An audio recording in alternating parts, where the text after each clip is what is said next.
Good morning, guys. I spent a lot of the night talking I was on a voice call with Stony, but typing back and forth with Gemini 3 in order to work out some kinks in my electrical setup. Because ChatGPT had made some mistakes and misinformed me of some realities of electrical engineering. So, thankfully, Gemini was able to dispel it, and even better, thankfully, I don't actually need to order any other components. I have all the components I need. It's just ChatGPT had some misconceptions about where those components should be installed and such. But about to eat some breakfast. I'm really starting to like this ritual of eating eggs for breakfast every morning. But I'm probably gonna be running out of money at some point, and it's just gonna be rolled oats. Let's see. There's not a lot of bottles to be collected. Itadakimasu.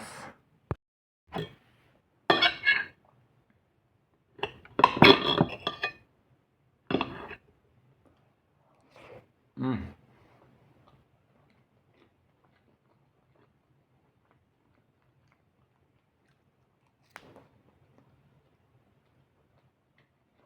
It's already dark. I have to turn the light on. It's just afternoon, guys. I didn't wake up that late.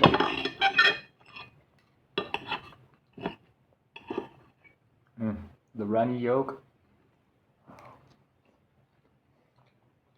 That's cool. Hello guys, I am just listening to YouTube videos while working on this. Check out how far I've come. I had to Dremel out some of the plastic here. I'd already Dremeled out the edges to get this thing to not stick out so much.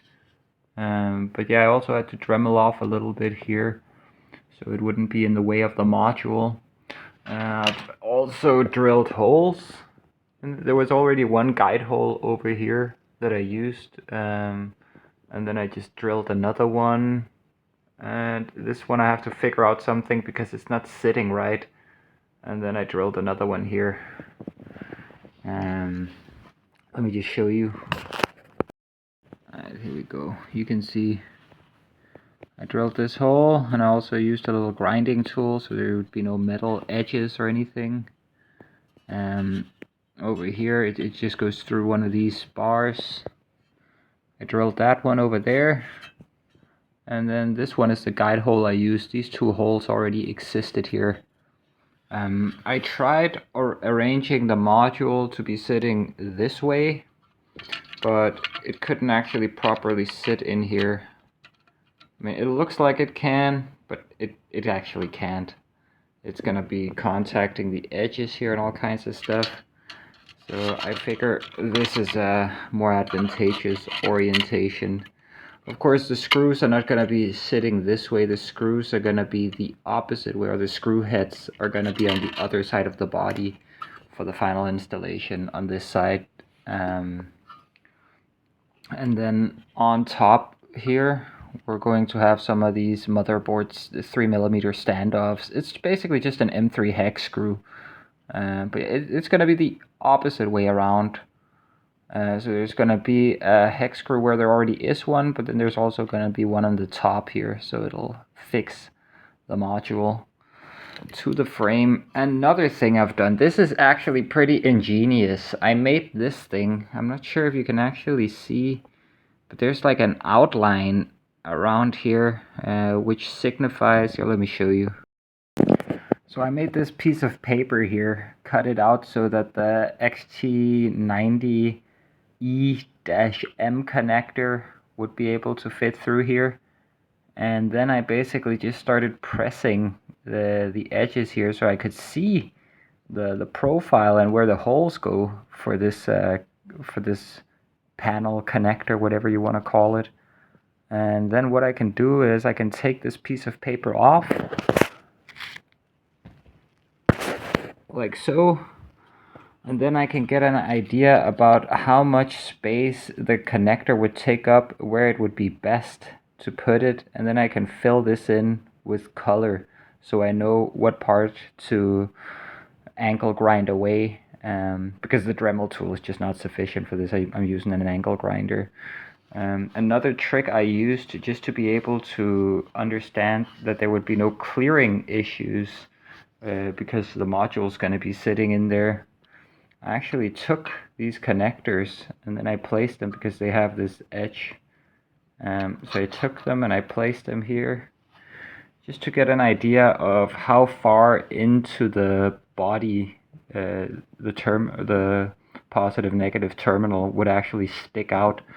That way I know that there's not going to be any clearance issue. They're not going to be impacting any part of this module right here. But yeah, I'm getting pretty far with this first box here, the one for the XY12 55-2S module. Yeah, let me try and fit it in. Alright, there you go. So that's how it's going to be sitting. And then it's going to suck in air from here and blow it into this heat sink. And then I'm going to have another fan here that's going to be exhausting the warm air. As you can see with what I was talking about before, you can get an idea about how far in the connector is going to stick, how far up and down it's going to be, to make sure there's not going to be any clearing issue with this capacitor right here or with this connection for the fan. I already checked that that's all good. And then over here on this side, ignore these two. I had another idea before. I gotta remove this with some rubbing alcohol. But I figured out where to put the output connector. The other one I showed you before, that was the input connector. This is going to be the output connector. And once again, I place it up here just to see there's not going to be any clearing issues with the capacitors. And it's perfect because the positive and negative output terminals are right here. Over here, these two are the positive negative input terminals, which fits very well with the input being right here. This box is very simple. It only has one input, one output. This is basically going to take in the 100 volts, 100.8 volts, all the way down to, I guess, 72. Sorry, not volts. Yeah, volts, all the way down to 72 volts if the electric unicycle is like at 0% battery, which will never happen. But I've gone through all the math. But it's going to take that in, and then it's gonna buck it into 42 volts. I've already ordered, this is a 2-pole miniature circuit breaker. I've ordered 1 pole, so that means half the thickness. Basically, you know, like this. And slightly different and smaller dimensions. But imagine something about this size, half the size of this whole thing. Something like this is going to sit in here. And basically that's all the components for this thing. I also need to put the fan in here. I need to cut off one of these corners to make it fit. It's gonna be sitting right over here to exhaust the hot air. And outside of that, really it's just this monitor here that or whatever you call it, that you're gonna be able to plug into here. Now that I've angle grinded out this stuff, it has a little wire it comes with that connects from here to here, which is how you can control it. It has an MPPT switch here. I'm going to experiment with whether or not I can keep this on at all times, or if it's going to make an issue if I'm not input, because this thing is basically going to be able to either input electric unicycle battery up to 100.8 volts, or solar panels up to, well, I guess theoretically 140 volts. But yeah, it has an MPPT function. That is actually why I got this thing, because I want to be able to efficiently use solar panels in the future. You know, I keep talking about a nomad who is striving to live off of the sun, right? that's what this thing is for. I mean, in the beginning, I'm just gonna be using the electric unicycle battery, siphoning that, and then the 42 volts that it outputs is going to go through the, not miniature circuit breaker, but the one pole fuse, ceramic fuse, and then it is going to output 42 volts out of here into the secondary box. Actually, well, this is actually the first box, because this thing is going to, well, actually, the input is going to happen here. The direct input from the umbilical cable of the electric unicycle, going from the hot charge port, is going to go in through here, and then into this ammeter right here. You can see here. So I'm going to connect it to the 2 and 3. The input, connect that to 2 and 3. And then the 1 and 4, I'm going to connect to the load. So basically, I'm going to connect it first to another one-pole fuse. That's also going to be sitting in here. I'm going to be having 3 one-pole fuses sitting in here. But yeah, it's going to connect to one of them, and then it's going to output here and input into here, so that the input is already fused before it goes into the module here. So, or wait a second. Yeah, so basically 100.8 volts is going to go into this, and it's already going to be fused from over here. And then it's going to output the 42, which is, let me see. Yeah, that 42 is actually going to go back into this box here. Well, I guess it's probably going to have a split. It's going to have multiple outputs. I guess I'm going to have to figure out a way to do that. Because one of them is going to go out,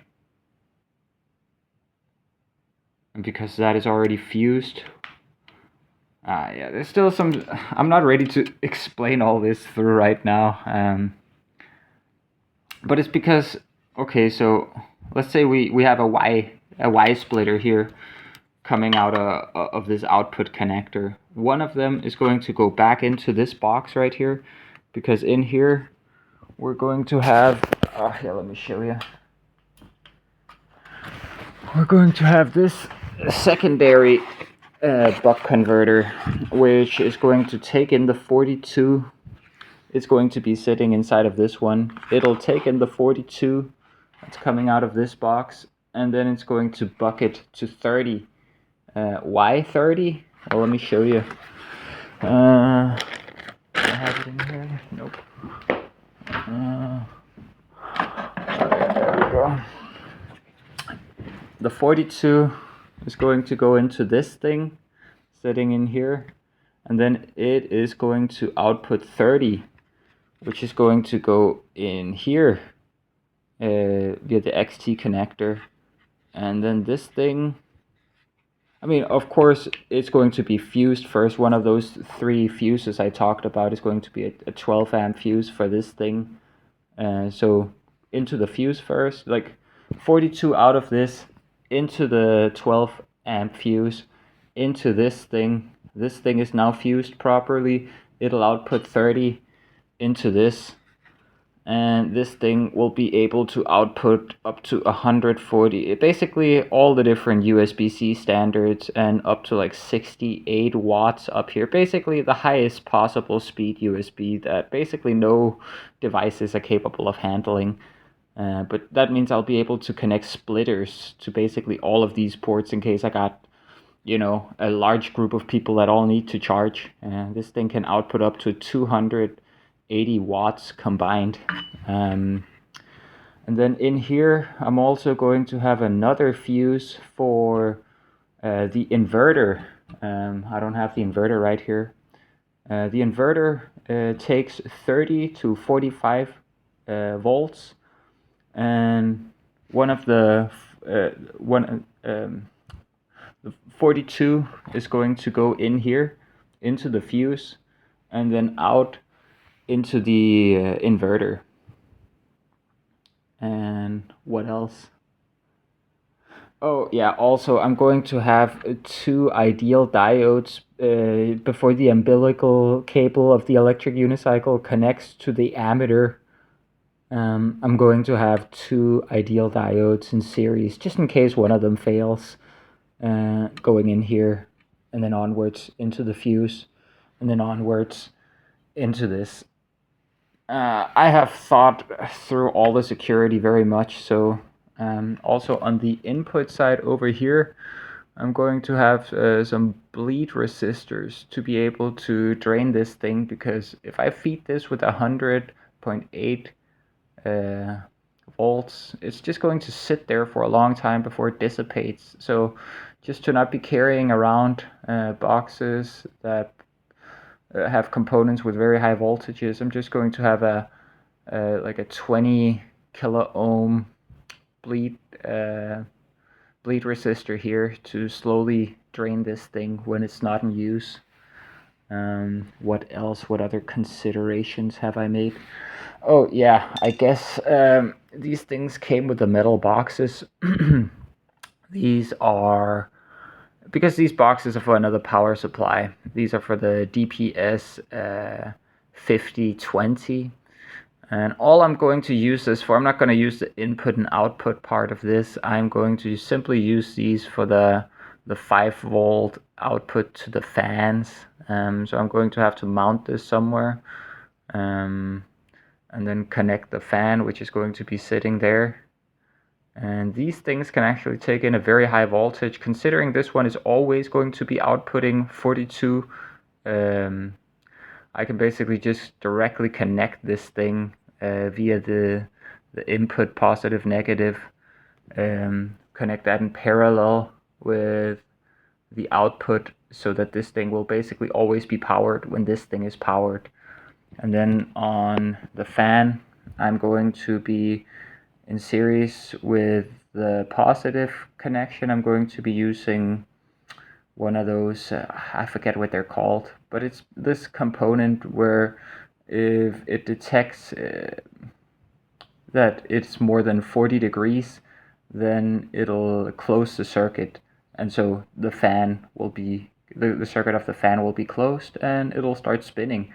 But if it's not 40, then it's because it has bimetallic, a little bimetallic strip that'll start bending and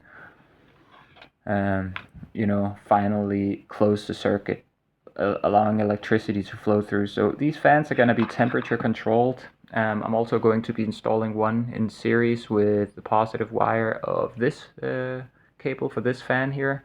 But I haven't tested it. Maybe it automatically turns off and on and off. I'm not sure. If it does, I'll just leave it as is.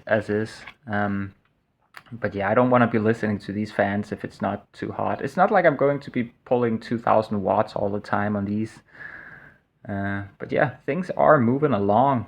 Feels very nice. And the next step is just drilling all the inputs and outputs. There's not going to be many in this one, but this one's going to have a few more. And it's kind of difficult to figure out exactly where to put them before I get the fuse holders. But yeah, I'm slowly starting to work on it. Like, I've already found a space for two of them here. And there's definitely going to be an input here on the front. Yeah, we're moving along, guys. Feels good. It's a shame I bought these, but hey, it's a learning experience, you know? But yeah, ChatGPT kind of led me astray. I was kind of using that for advice and to clarify certain details about electrical engineering I didn't know. But Gemini 3 is so much better at electrical engineering, guys. Like, it cleared up a lot of misconceptions that I had. But yeah, I'm just gonna continue working on ankle grinding some holes here before it gets too late and people are gonna complain.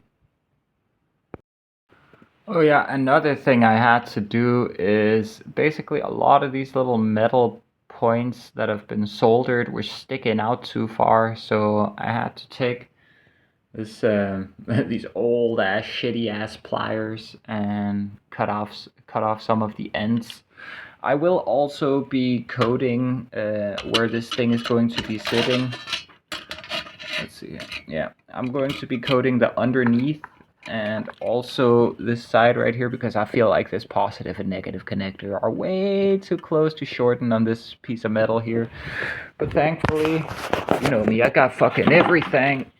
I got some barley paper here that I can use. It's just got a sticky side on this end. But yeah, barley paper is non-conductive. It's pretty tough. And yeah, I'm just gonna put some here on the side, put some underneath this, so there's basically no possibility of a short occurring.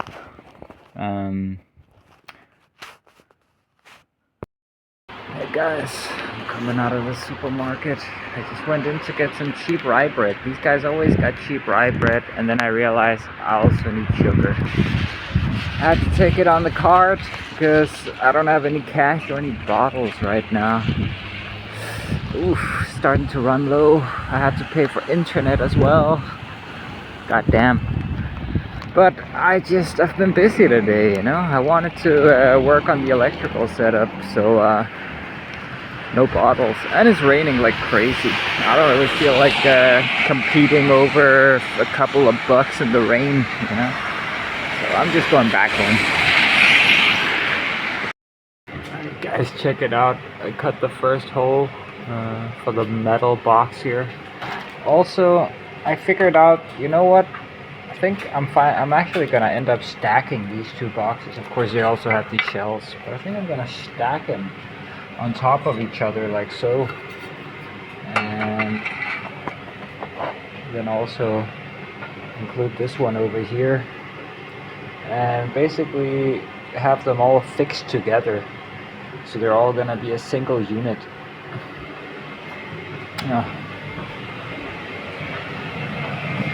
Over here, I'm just making some more eggs. I don't want to make Matista right now, and Hasselback potatoes. I still got some potatoes. I'm gonna be eating the same thing for a few days. Like, I'm just broke. This is the food I got. It was cheap. Trying to save money. Making a double round of eggs. Hungry for eggs today. Hello guys, I'm out here. It's like 5:40 a.m. doing an early morning bottle collection run. Actually, this is proving quite lucrative, as you can see. But yeah, I got quite a bit of bottles. Basically, there's too much competition in the middle of the day.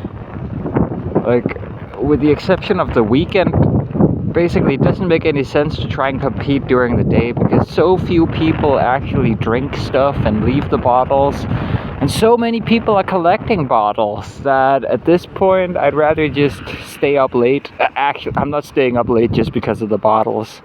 I've just been hanging out with Stony, and also been talking quite a bit to Gemini 3 thinking mode about the electrical engineering of the electrical system for the electric unicycle. Yeah, that thing has dispelled a lot of misconceptions ChatGPT was trying to convince me of, and yeah, everything is moving along greatly. I already know what to work on when I wake up, and we're getting close now. We're getting close. I figured out that it's gonna be possible to actually fit everything if I just rearrange it and cut some stuff off of some items. You guys are gonna be impressed when it's done. But yeah, I'm just going home with my haul.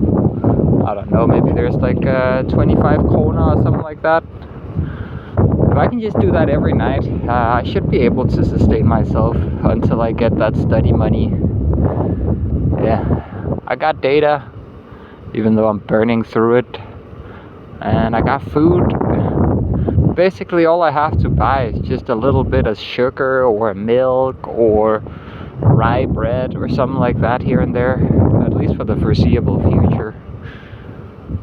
Time to get back home and chill. And I've been going to bed very late. That's the good thing about being a bum. You don't actually have anything you gotta wake up to do. You can kind of just do your own thing. we're closing in on half a year of me doing this shit. I'm not exactly sure when that'll be, but I just edited day 150 today. So we're getting close to, what would that be? Let's see, 157 days or so.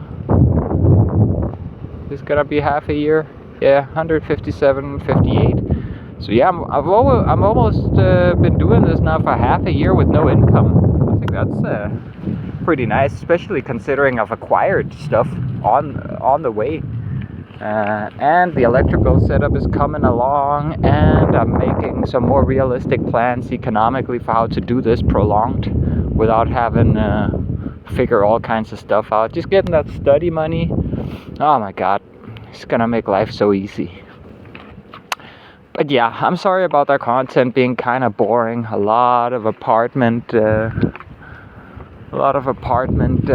footage of me just talking. But hey, I mean, when the channel eventually becomes interesting with a 360 cam and a drone and like well edited intros and stuff, you can look back to this time and be like, damn, this dude started with nothing, man. Just a backpack and $100.